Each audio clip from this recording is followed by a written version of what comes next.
Bonjour les mams. Alors aujourd'hui j'ai décidé de faire une recette de chiche au rouget, recette typiquement tunisienne de chez moi.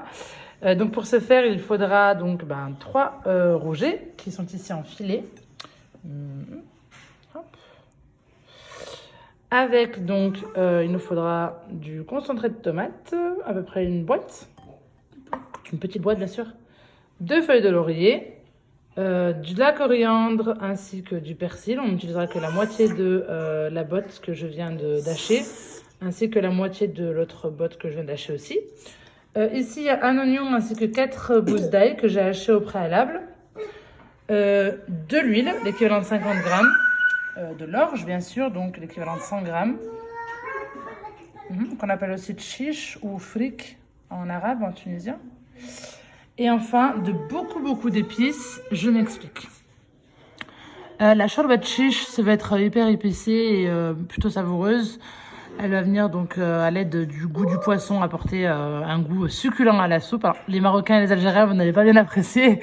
Mais sachez que nous, les Tunisiens, on aime beaucoup le poisson dans le couscous, dans les pâtes et dans la soupe. Et le chiche, la shorba en particulier. Donc, en épices, on a besoin d'une cuillère à sel, une cuillère à café de sel, pardon, une demi-cuillère à café de poivre, une cuillère à café de curcuma, une demi-cuillère à café de paprika ou de piment fort selon les goûts, une cuillère à café de cumin, une demi-cuillère à café de karvi et une demi-cuillère à café de coriandre séché ou de thym. Donc voilà, un bon mix de plein de petites épices. Let's go! Alors, tout d'abord, de façon traditionnelle, je vais venir mettre mes filets de rouget dans de l'eau sur la gazinière. Surtout après coup, donc au bout de 20 minutes de cuisson, ne jetez pas l'eau. L'eau, en fait, va servir à faire la soupe. On va la réutiliser pour notre soupe. Et donc là, je vais mettre mes filets de rouget dans mon eau pendant à peu près 20 minutes. Alors, pendant ce temps-là, je vais venir faire la base de ma préparation de soupe. Et donc, je vais venir mettre dans mon Thermomix l'huile. Isaac, elle est où l'huile, mon amour? Allez, là. Très bien. Allez, tu prends le bol et tu verses à l'intérieur du thermo. Super. Faut plus qu'il y en ait, hein? Il n'y en a plus? Si, encore un petit peu. Super. Donc, comme je disais tout à l'heure, c'est l'équivalent de 50 grammes d'huile. Merci, mon petit cœur. Regarde, parce que ça plaît. Oui. Ensuite, je vais venir rajouter donc à mon huile mon oignon ainsi que mes 4 gousses d'ail. Let's go! Tout doucement, mon amour. Hein? Ouais, il en reste un peu? Oui. Alors, attends, on va t'aider. Super! Voilà. Ensuite, je vais venir rajouter ma petite tomate, donc l'équivalent d'une boîte. Attends, je te l'ouvre. Alors, la boîte est très petite, donc on peut mettre tout l'équivalent de la boîte. Je crois qu'elle fait 140. Oui, Jade. Elle fait 140 grammes. C'est l'équivalent de 2 grosses cuillères à soupe. Oh là là, j'arrive. Maintenant, je vais venir rajouter donc mes petites épices que j'ai énumérées juste avant. On met tout avant? Tu mets tout, mon cœur, vas-y. Super. On n'oublie rien, c'est bon? Ah si. Oh, il reste un petit peu, dis donc. Il reste un peu de sel, il reste un peu de poivre. Un peu de levure chimique ou de pain? Non, il n'y a pas de levure chimique dans cette recette, chérie. Oh. Voilà. Puis je viens rajouter mes deux petites feuilles de laurier, mes feuilles de laurier. On les coupe? Non, on les met. Maman. Et je vais venir mettre Ça. un peu de persil et un peu de... Attends chérie, un petit peu. Pas beaucoup. Là, tu dois mettre le quart. Alors, le quart de la botte pour commencer et le quart de la botte pour terminer, en sachant qu'on a besoin que d'une moitié. Yeah, go. Encore un peu plus. Comme ça? Ouais. Et mets correctement.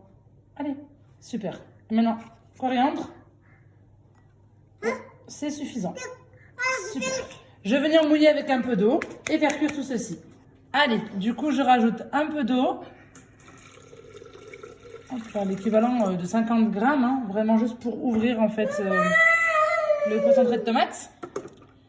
Et c'est parti, je vais venir mettre mon couvercle avec mon gobelet doseur. Et je vais venir faire rissoler tout ça 10 minutes. Température 120. Vitesse. Mijotage. Let's go. Alors, donc au bout de 10 minutes, on a une petite base de shorba très intéressante. Et là, je vais venir en fait compléter, rajouter de l'eau de notre rouget. Je vous montre donc sur la gazinière. Mon rouget donc, a eu le temps de cuire pendant 20 minutes. Je vais pouvoir à présent prendre son eau et surtout bien la filtrer à l'aide d'une passoire pour pas qu'il y ait d'arêtes dans ma soupe. Allez, donc c'est parti pour filtrer l'eau de mon poisson.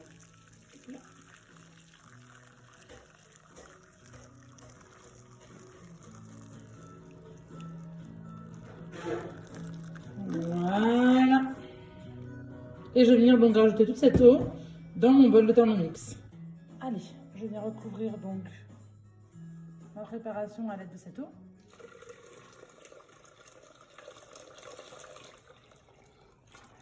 Hop là. Donc c'était l'équivalent d'une grande casserole. Hein. Si je vous montre, ça va jusqu'au niveau plus ou moins 2. Oh, j'aimerais pas. Et là, c'est parti pour ma cuisson. Je rajoute donc 10 minutes, 120 degrés.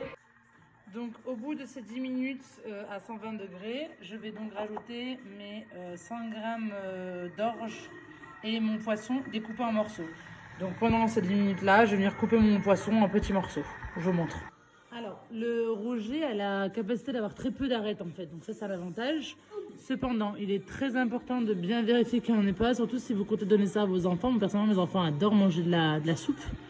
Donc bien faire gaffe qu'il n'y ait absolument aucune arête avant de jeter des petits morceaux de cette taille hein, dans votre Thermomix. Donc comme on l'avait dit dans 10 minutes. Alors nos 10 minutes sont passées. Troisième étape, donc je vous montre un peu le résultat. Hop. Voilà, on a notre soupe qui sent bon le poisson, bien qu'elle n'est pas encore à l'intérieur du poisson.